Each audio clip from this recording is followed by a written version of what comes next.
Et salut les potes, c'est Jikfio, j'espère que vous allez bien. Aujourd'hui on se retrouve pour une vidéo un peu différente de ce qu'on fait d'habitude. On va faire un test d'écran. Alors en plus c'est pas n'importe quel écran, c'est un écran Fox Spirit. Enfin, trêve de bavardage. Lancement.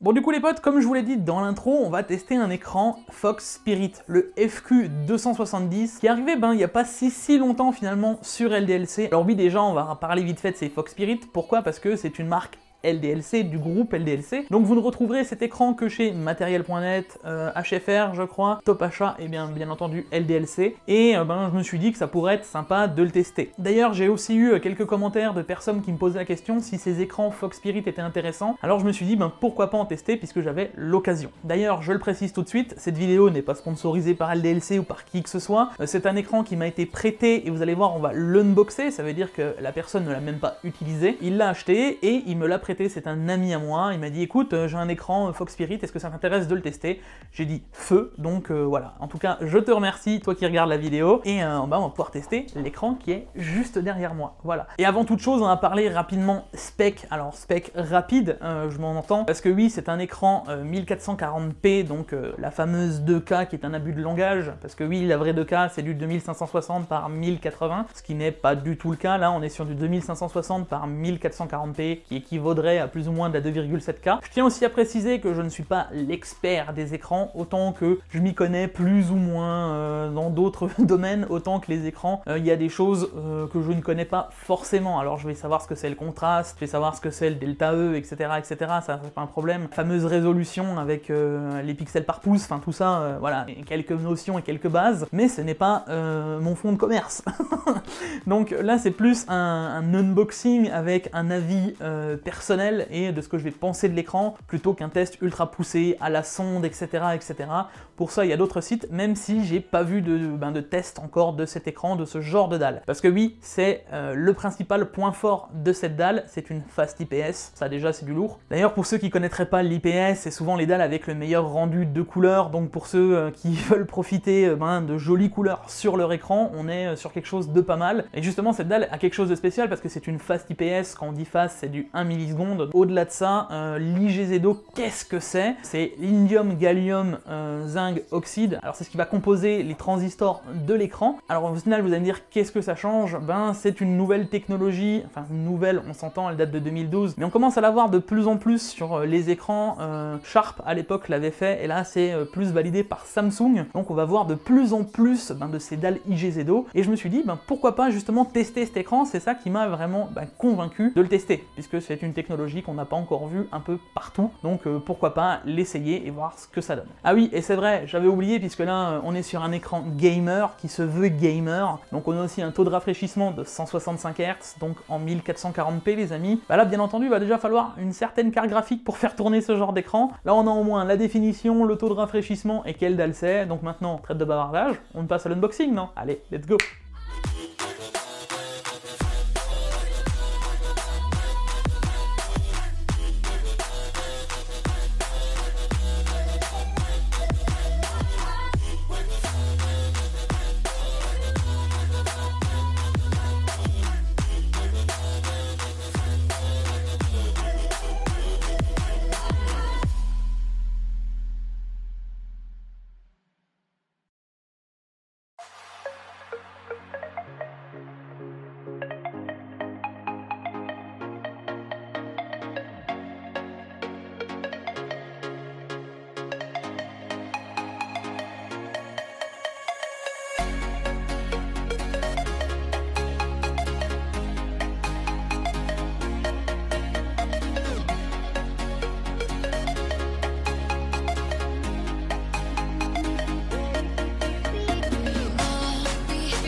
Et nous revoilà les potes. Alors pour le coup ça fait une petite journée que j'ai eu le temps de tester cet écran et ben c'est agréable les gars. Tester un écran ça me permet d'aller jouer, ça change.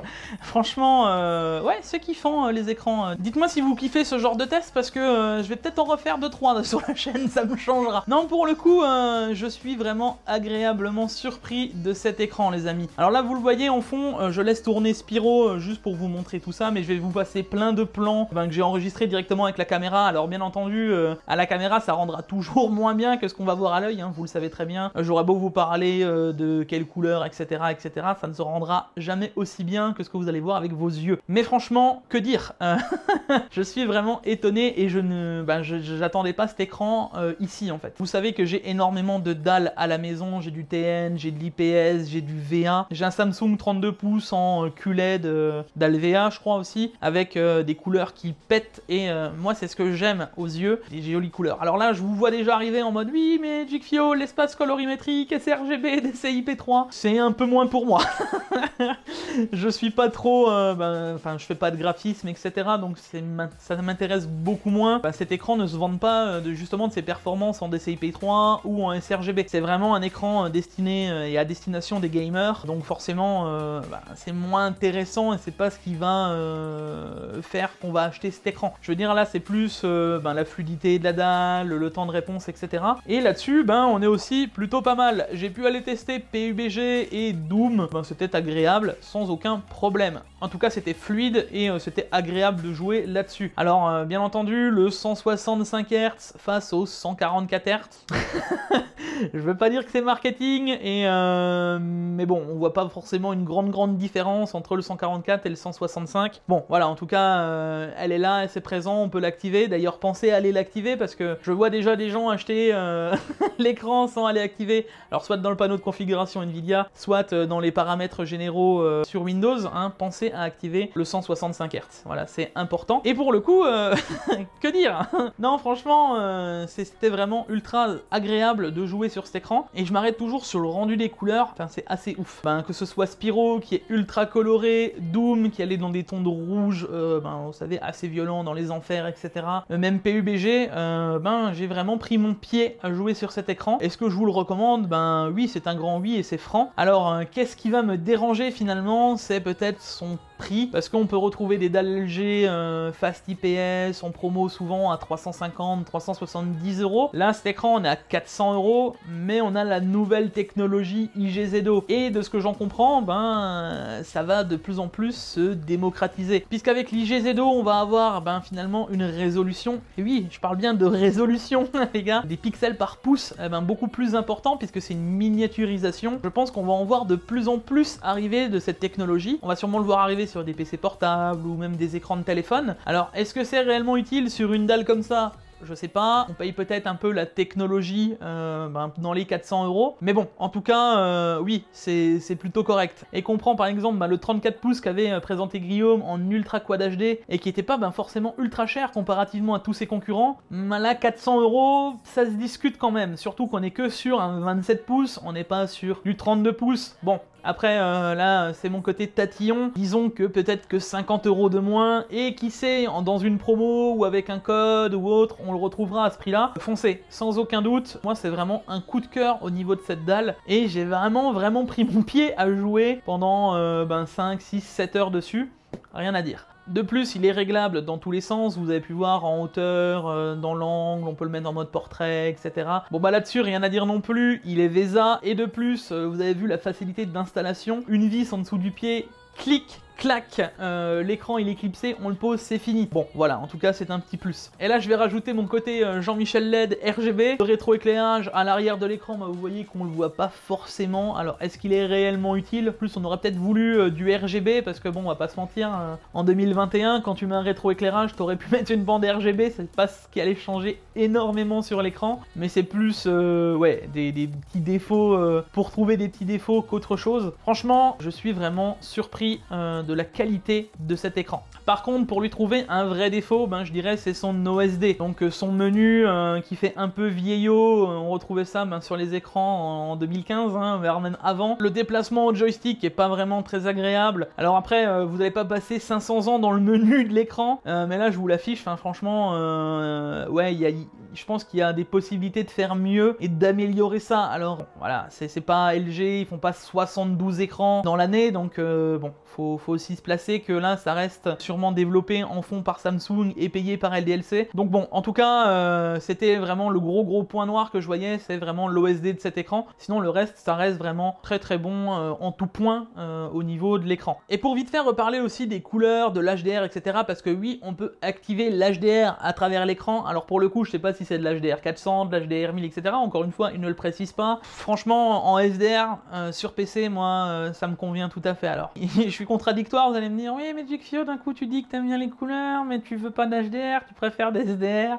C'est pas logique ce que tu dis. Non, franchement, le rendu couleur actuel avec juste du SDR est juste magnifique. Et je trouve qu'on n'a pas besoin de rajouter cet HDR. Et finalement, ça, je sais pas, ça rend pas aussi bien que ce que ça pourrait rendre finalement en SDR. En tout cas, c'est mon avis personnel. On peut aussi parler vite fait fuite de lumière. Alors, comme beaucoup de dalles LCD, les gars, sur les côtés, on a un peu de fuite de lumière, mais c'est beaucoup moins prononcé que sur certaines dalles que j'ai déjà pu tester. Et bon, c'est plutôt agréable. Au niveau luminosité et contraste, on est sur 350 candela par mètre carré et du contraste de 1 pour 1000. Donc bon, c'est un peu classique. Alors là, comme je vous le dis, j'ai pas de sonde pour le tester, donc c'est bien ce qui est écrit sur le papier. En tout cas, là, je n'ai rien touché. L'écran est d'origine. J'ai juste été dans le mode OSD pour voir ce qu'il y avait, etc. Mais je n'ai rien touché. L'écran, c'est une sortie de carton déballé et testé. C'est ni plus ni moins. Alors j'ai quand même été dans l'OSD pour toucher les différents modes, film, movie, gaming, temps de réponse, etc. Mais après, j'ai tout reset et je l'ai laissé d'origine, comme quand on le sort du carton. Je trouve qu'il n'y a pas forcément besoin d'y toucher plus que ça. En tout cas, pour l'utilisation gamer, il est assez bien réglé à mon sens. Les couleurs sont bonnes, le temps de réponse était bon et j'ai pas vu de problème là-dessus. Pour ceux qui voudraient activer le FreeSync, il faut pas oublier justement d'aller l'activer dans le menu OSD. Et là, comme je vous l'ai dit, c'est une tannée parce que va falloir bouger, machin, etc. C'est un peu compliqué. Mais en soi, voilà, c'est vraiment le gros point noir de cet écran. Le reste, ça reste plus coquet. Et du coup, dites-moi dans les commentaires s'il y en a parmi vous qui ont peut-être déjà l'écran ou qui comptent l'acheter, qui l'ont déjà testé. Parce que j'ai vu dans plusieurs LDLC qu'il était en test. Donc dites-moi si vous êtes déjà passé et ce que vous en pensez. J'ai aussi oublié de le préciser, on est sur une dalle mat et ça change tout. Parce que les dalles brillantes, je ne supporte pas ça quand on a des reflets, la lumière, etc. Là, vous voyez, j'ai la ring light en face de moi. Vous voyez bien que je suis assez éclairé. Et ça ne se reflète pas dans l'écran. Et ça, c'est agréable. Il n'y a pas de doute. Si on se retrouve avec une lumière, le soleil ou autre, ça va pas se refléter et ça va être plutôt agréable. Voilà, il fallait quand même le préciser. Bon, du coup les amis, je pense qu'on arrive à la fin de ce test qui est beaucoup plus léger que d'habitude. Là, c'était plus un retour utilisateur qu'autre chose et j'ai vraiment kiffé faire ce genre de test. Alors dites-moi dans les commentaires si vous voulez qu'on reteste d'autres écrans, etc. Dans ce style, ou si vous voulez même peut-être que je me professionnalise. Alors attention, quand je dis professionnalise, peut-être acheter une sonde, faire des tests, etc. Commencez vraiment à me renseigner sur les écrans, les technos, etc. N'hésitez pas aussi à me dire si je fais des erreurs dans les commentaires. Comme je vous ai dit, c'est pas ma base de fond de commerce. Les écrans, moi j'aime vraiment ça, comme je vous ai dit. Il y a de la couleur, ça pète, c'est beau, voilà, c'est top et c'est ce qu'aiment les gens. Donc je voulais vraiment vous faire ce retour sur cet écran parce que j'avais la possibilité de le tester. Voilà. Bon, du coup les amis, si cette vidéo t'a plu, on n'oublie pas le pouce bleu, le like, l'abonnement, etc. et les réseaux sociaux comme d'habitude. On se retrouve pour une prochaine vidéo, un prochain test ou autre. C'était Jigfio, à la prochaine. Ciao ciao.